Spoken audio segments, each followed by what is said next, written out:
Studio sari बाजार आ रहा। बोली बोली छठ मैया की दौरा के अपना मठवाए सैया दौरा के अपना मठवाए सैया तो चली छठी माई के घाटावा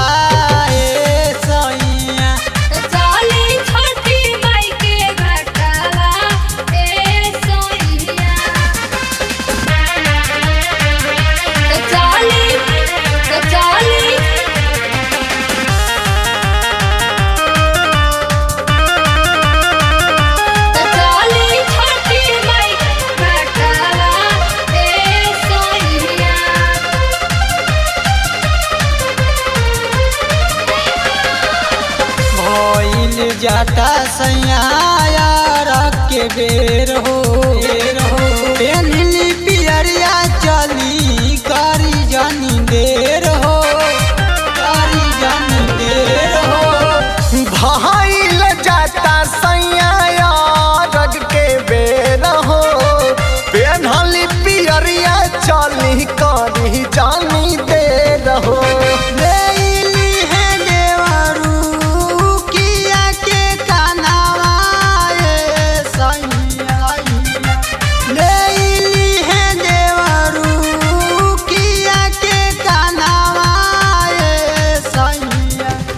चली छठी माई के घाटावा सैया चली छठी माई के घाटावा सैया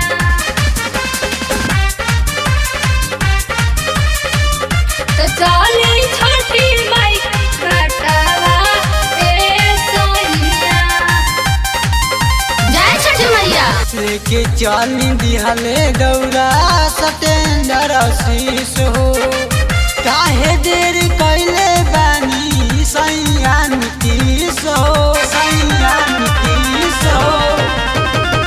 लेके दौरा चल दिहले सतेंद्र आशीष हो